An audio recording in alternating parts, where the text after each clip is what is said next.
Okay, welcome back. We are going to work with the rest of Genesis chapter 12. Can't remember if I told you where I'm at or not, but uh, as you know, I'm in Michigan. I am on the back deck of my in-laws condominium, and Michigan is pure. It's just been a beautiful day and about 70 degrees, but fall's coming in. This tree behind me, it's all green, but the trees around are starting to turn colors. Just going to be beautiful back here in a couple of weeks. Anyways, we will continue on with Abram. And now you remember that Abram and Sarai and their nephew Lot, and they journeyed to the land of Canaan. And so now we are at Genesis chapter 12, verse 10. Now there was a famine in the land. So Abram went down to Egypt to sojourn there, for the famine was severe in the land. When he was about to enter Egypt, he said to Sarai, his wife, I know that you are a woman beautiful in appearance. When the Egyptians see you, they will say, this is his wife. Then they will kill me, but they will let you live. Say you are my sister, that it may go well with me because of you, and that my life may be spared for your sake. When Abram entered Egypt, the Egyptians saw that the woman was very beautiful. And when the princes of Pharaoh saw her, they praised her to Pharaoh. And the woman was taken into Pharaoh's house. And for her sake, he dealt well with Abram. And he had sheep, oxen, male donkeys, male servants, female donkeys, and camels.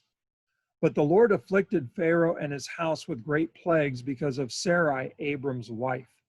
So Pharaoh called Abram and said, what is this you have done to me? Why did you not tell me that she was your wife? Why did you say, she is my sister, so that I took her for my wife? Now then, here is your wife. Take her and go. And Pharaoh gave men orders concerning him, and they sent him away with his wife and all that he had. Now, this is a very perplexing story, and it is full of problems. And I'm sure that as you read it, you thought, what in the world? In terms of Abram saying that Sarai is his sister and that she agreed to go along with it. And then Pharaoh, of all people, is the one who gets plagued. It seems like it should have been Abram. So we're going to go ahead and walk through this a little bit slower. And let me go ahead and share with you a PowerPoint to kind of help follow along. And so I think you can see that now. And we'll go ahead and put up the whole thing. And so just kind of summarizing this, it's kind of meet my sister Sarai. And this is a problem-filled story, as you can already understand. But problem number one, I don't want us to read over it too fast. There was a famine in the land. That's what started this whole thing, that they were where God had shown them to be, and now there's a famine there. And you don't really expect that. You kind of think, well, if I'm where the Lord wants me to be, then it's going to be okay. And yet here they are. They went to the promised land. They picked up and left, and they're there. And now there's a famine in the land. And so the question, what do they do? And the natural thing to do would be to go down to Egypt. There is almost always food in Egypt because of the Nile River. I know some of you are thinking about the famine during the time of Joseph, but that was shocking. That was really rare because the Nile River was a constant source of water. And where you have water, you can irrigate and you're going to have food. And so the Nile River made Egypt kind of the breadbasket of the Mediterranean world. And so it was very natural, common sense, go to Egypt. But the other possibility is maybe they should have stayed put in the promised land.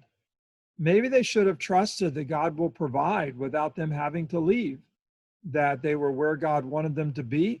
And so it was on God to provide for them. So that's the problem. There's a famine in the land. And you can say, well, it's never a good idea to go down to Egypt. Or you can say, well, common sense says to go to Egypt. That's the question. So interesting that we don't see much prayer going on here. Just they decide to go. Maybe there was prayer. We don't read about it. Well, there's a second problem, and I'm sure this one caught your attention. Sarai is just absolutely beautiful. I mean, she is so beautiful. Never mind that she's old. She's probably 65. She is to die for, or in Abraham's mind, she is to kill for. So she is absolutely beautiful, and this creates a problem for Abram because he's certain that someone will kill him so that they can take beautiful Sarai to be their wife. And so Abram's got a solution. Sarai, just say you're my sister.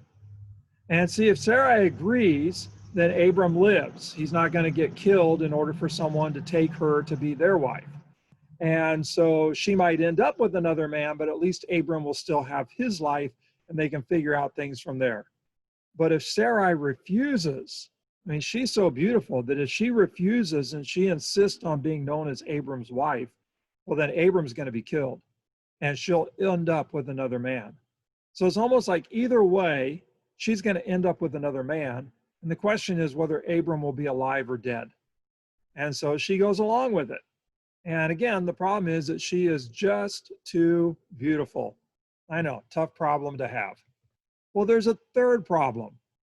And the third problem is that Pharaoh takes Sarai into his house or into his harem. That Pharaoh hears about what a beautiful woman Sarai is. He must have met her at some point and said, yep, she's mine. And he takes Sarai into his house, likely into his harem. She becomes his wife or one of his wives. And we notice that Abram is treated incredibly well, that he's given all kinds of livestock as well as servants. And so we begin to wonder, okay, was this the plan? Was Abram planning on getting rich through Sarai? Hey, Sarai, say you're my sister so that it will go well for me. And well for him means that he's getting rich. And I've even heard some people put it this way, did he pimp her to Pharaoh? Was this his plan all along to simply use her to get wealthy? Or another option, is this his plan actually blowing up?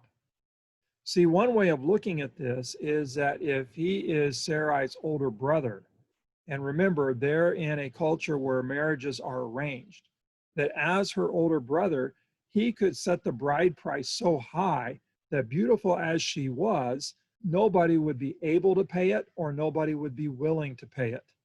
And so it very well could be that this was their strategy, that I'll be your brother, you're my sister, I'll set the price so high that nobody will pay it. And in that sense, we will preserve our marriage and we'll be able to get our bread and eventually get back out of here and it will all go well. And that way I don't get killed and you don't get married because I'll just negotiate a price so high that nobody will pay it. The problem comes when Pharaoh insists on having beautiful Sarai. And there's no way Abram can set a price that Pharaoh cannot pay. There's no way that Abram can set a price that Pharaoh will not pay. And it's almost like Pharaoh's honor is at stake in being able to afford this beautiful woman. And of course, he's going to do it. And so maybe the plan is blowing up. That Abram thought he had a plan, but it's blowing up. And see, this is perhaps the real problem, is that it's Abram's plan. We don't see him talk to God. We don't see him seek wisdom from God about problem one in terms of the famine, and also about problem two in terms of the beauty of Sarai. We just see Abram putting a plan together and acting upon it, and Sarai going along with him. And he does not live like someone who has a promise from God. Remember that part of the promise? I will bless those who bless you, and whoever dishonors you, I will curse. Abram doesn't live like he knows that God has his back. He's coming up with his own plan. And so it raises a very significant question. Where is Abram's trust in the Lord? Because right here, it doesn't look like he's trusting the Lord at all. He trusted the Lord enough to move to the promised land, and he worshiped the Lord in the promised land. But when the famine came, it's like his trust crumbled. And hey, Sarai, say you're my sister. And he begins to introduce Sarai as his sister so that things will go well for him, instead of trusting in the Lord, who said, if anyone dishonors you, I will curse them, but I'll bless those who bless you. I got you covered. Fourth problem, the Lord afflicts Pharaoh and all his household with a plague. Now, I don't know how it happened, but somehow Pharaoh discerned that Sarai, and sorry for the typo, that somehow Pharaoh discerned that Sarai is actually Abram's wife. Don't know how he figured that out, whether it was a dream, a nightmare, somebody saw, somebody told, but he connects the dots and realizes that, wow, ever since I took this woman to be my wife, I've been plagued. And so Pharaoh ends up calling out Abram for not being honest with him. And he gives him back Sarai. And then he sends them both out of Egypt with all kinds of possessions. He actually blesses him. And maybe he blesses him thinking that this is the only way to get the plague stopped.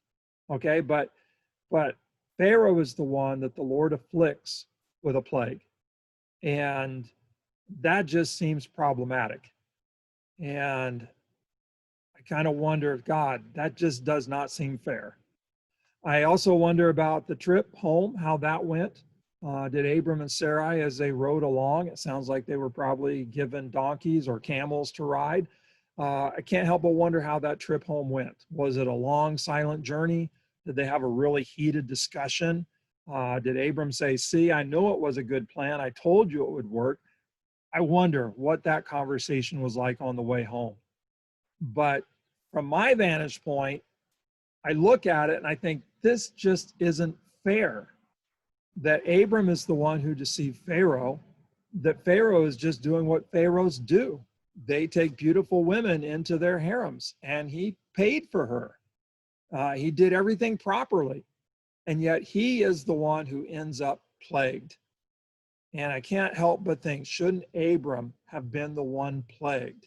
But he comes out of this thing kind of blessed. I mean, I'm sure in a certain sense, you know, his relationship with Sarai suffered, and you could call that a plague. But he comes home with a lot of possessions. Pharaoh's the one that God took action against. So that brings us to maybe the fifth and the most profound problem. And that is, how do you teach someone to trust you when they are not trusting you?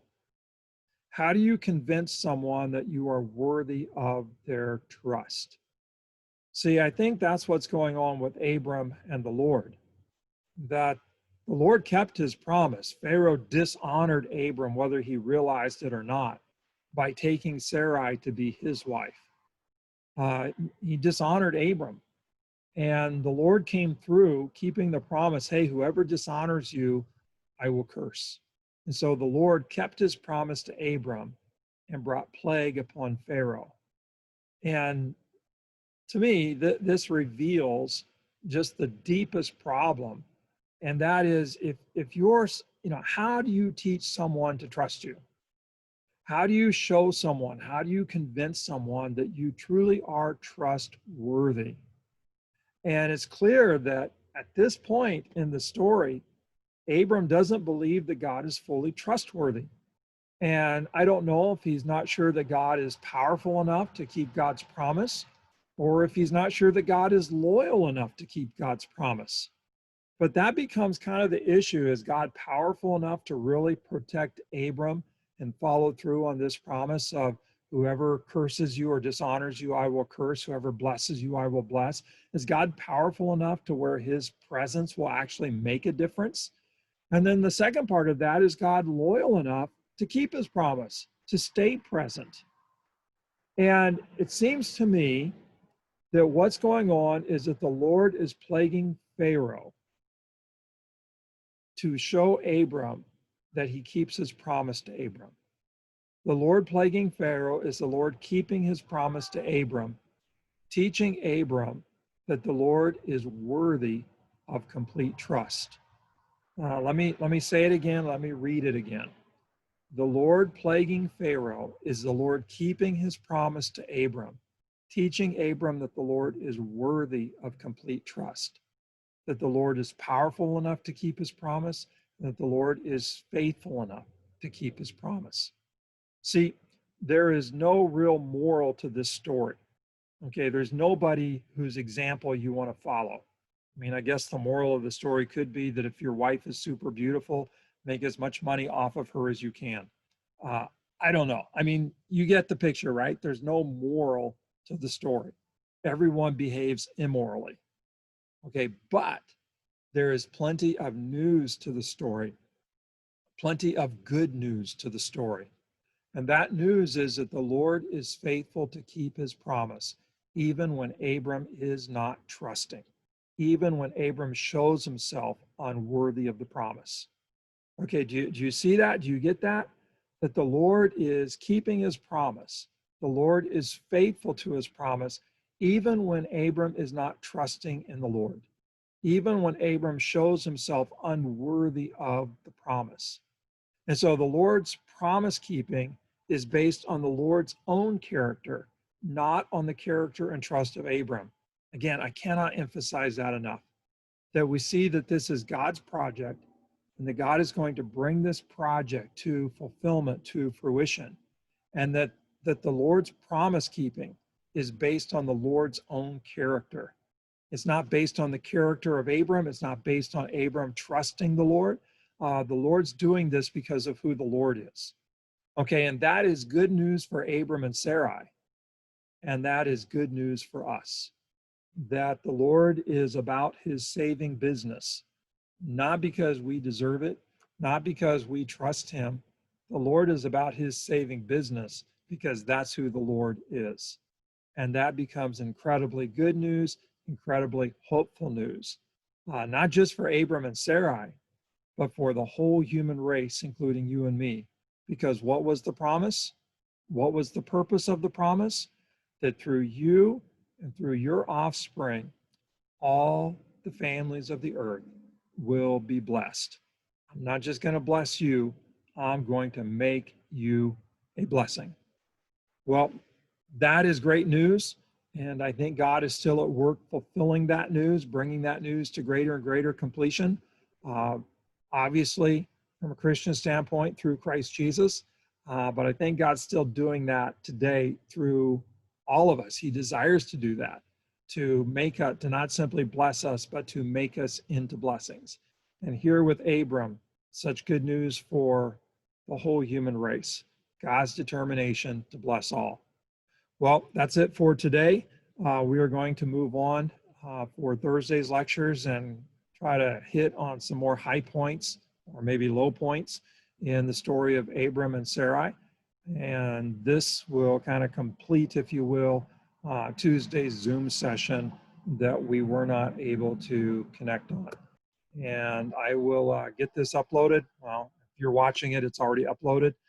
But I'll look forward to seeing you, being seen by you on Thursday, and Zooming again on next Tuesday. So God bless. Have a great rest of the day.